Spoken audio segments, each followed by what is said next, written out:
Moteur.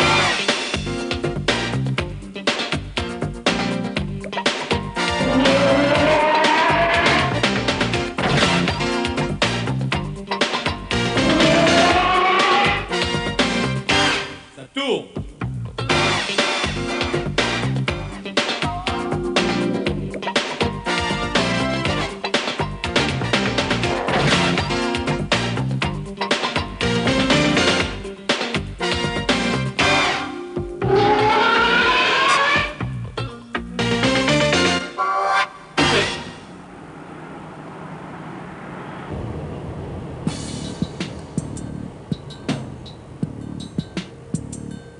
Les trains roulants sont les deux ensembles mécaniques, le train avant et le train arrière, qui assurent les liaisons entre le véhicule et la route.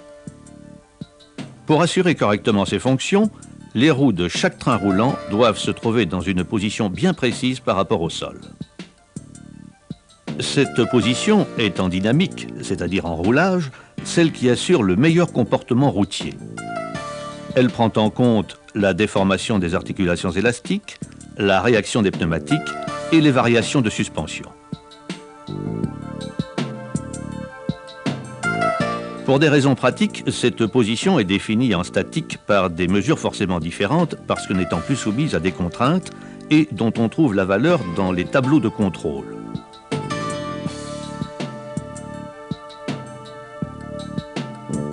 Les paramètres géométriques correspondant à ces positions peuvent être visualisés sur trois plans orthogonaux. Vue de face, le carrossage, l'inclinaison de pivot, l'angle inclus, le déport au sol. Vue de côté, la chasse. Vue de dessus, le parallélisme, l'épure de direction, la position des essieux.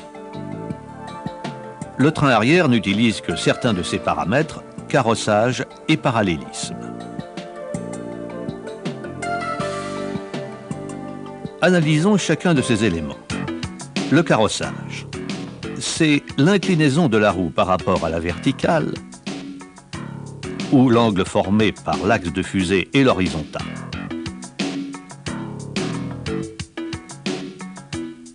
Le carrossage est positif lorsque les roues convergent vers le bas. Il est négatif lorsqu'elles convergent vers le haut. Le carrossage des roues avant est à l'heure actuelle proche de zéro ou faiblement négatif. Au contraire, on trouve fréquemment un important carrossage négatif sur les roues arrière, ce qui améliore la stabilité.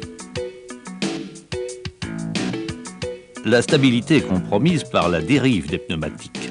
La dérive a pour origine la déformation des pneus lorsqu'ils sont soumis à une force latérale. La trajectoire réelle forme avec la trajectoire originelle un angle appelé angle de dérive.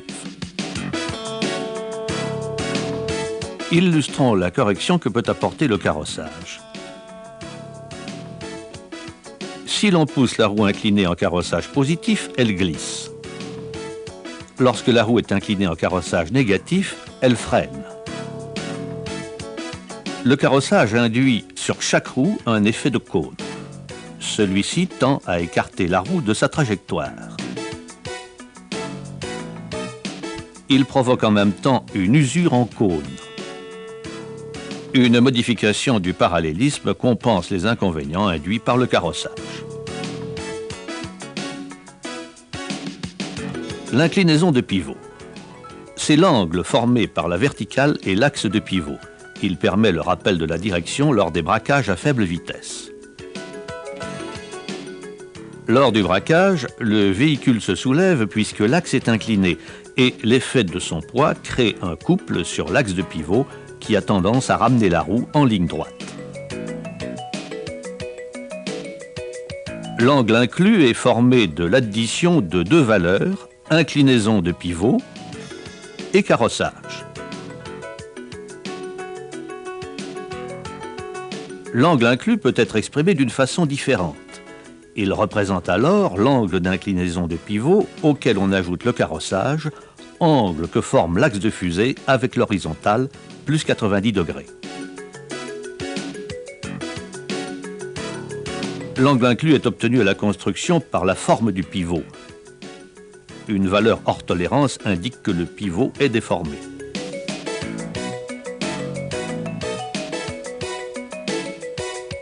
Le déport au sol. C'est la distance au sol entre l'axe d'articulation du pivot et le centre de la surface de contact du pneumatique sur le sol. Le déport est positif lorsque le point de contact de la roue avec le sol est extérieur à l'axe de pivotement. Nul si les deux axes coïncident. Négatif lorsque le point de contact est intérieur par rapport à l'axe de pivotement.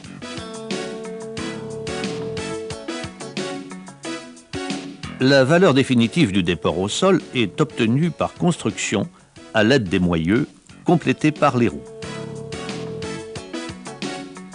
La valeur du déport de chaque roue est indiquée par un marquage.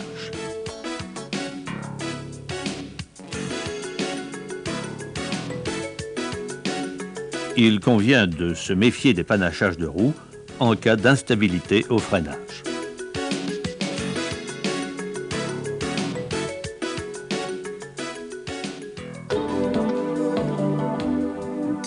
La chasse.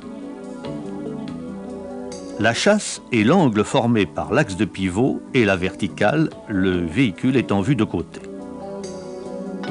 L'angle de chasse est positif lorsque l'axe de pivotement est incliné vers l'arrière. Il est négatif dans le cas contraire.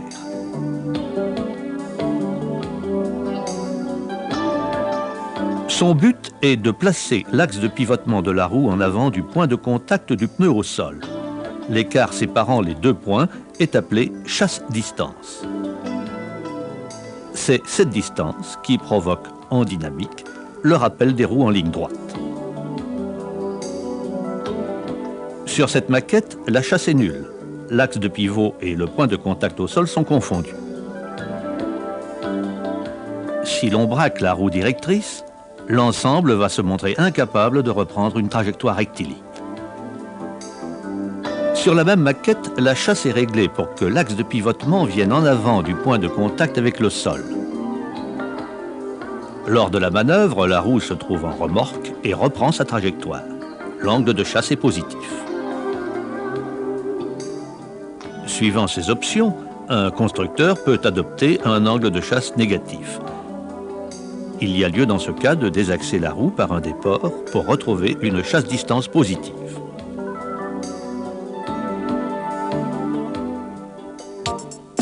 Le parallélisme. C'est l'angle que forme le plan de la roue et l'axe longitudinal du véhicule. Le parallélisme peut être exprimé en millimètres. C'est alors la différence de distance entre les bords avant et arrière des roues d'un même essieu. Il y a ouverture si les roues convergent vers l'arrière du véhicule. On dit alors que le parallélisme est négatif. Il compense le carrossage négatif. Il y a pincement si les roues convergent vers l'avant du véhicule. On dit alors que le parallélisme est positif. Il compense le carrossage positif. Un déréglage du parallélisme provoque le ripage des pneumatiques en ligne droite et entraîne leur usure rapide, surface de contact rugueuse.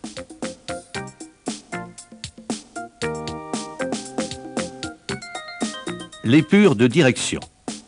Afin d'éviter le ripage en virage, les roues d'un véhicule doivent parcourir des cercles ayant un centre commun. La roue directrice extérieure décrit un cercle plus grand que celui de la roue intérieure. Son angle de braquage est donc plus faible. Cela est rendu possible par l'orientation des leviers de direction qui forment par rapport à chaque roue un angle constant obtenu en fabrication.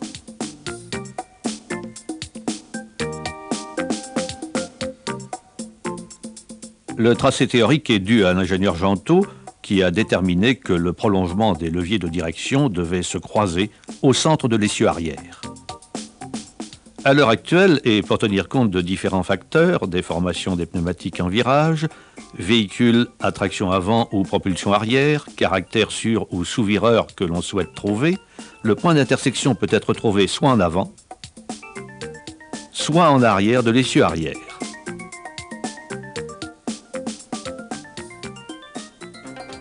Il existe d'autres éléments liés à la géométrie des trains roulants, mais dont l'incidence est ressentie en dynamique.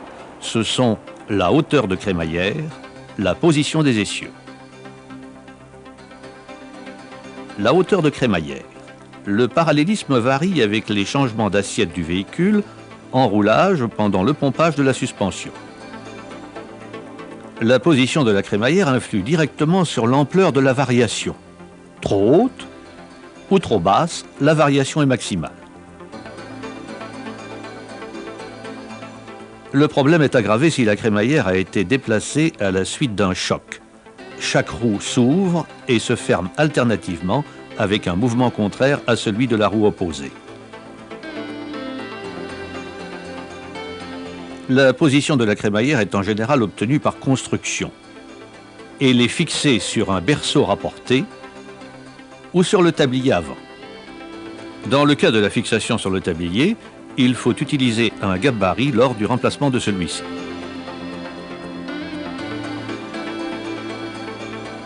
Le train arrière très élaboré de la 605 dispose d'un système de gestion du parallélisme qui produit un effet similaire à celui que donne une crémaillère et que l'on exploite pour améliorer le comportement routier.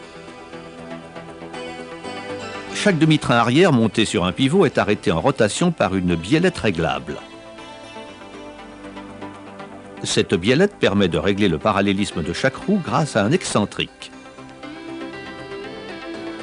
Cette opération réalisée, un second excentrique permet de régler la hauteur du point d'ancrage de chaque biellette. Ce montage permet de conserver un parallélisme pratiquement constant, quelles que soient les variations d'assiette et de trajectoire. Un mauvais réglage entraîne une variation du parallélisme qui dégrade la tenue de route. La position des essieux. Les essieux sont caractérisés par leur position sur la voiture, leur largeur appelée la voie, la distance qui les sépare appelée l'empattement. Même si les valeurs de train avant et de train arrière sont correctes, il faut en plus que les trains soient alignés sur le véhicule pour assurer un bon comportement et éviter des usures prématurées de pneumatiques. Deux caractéristiques sont essentielles. L'angle de setback qui mesure le désalignement des roues d'un même essieu, l'angle d'offset qui est le désalignement des centres des essieux avant et arrière.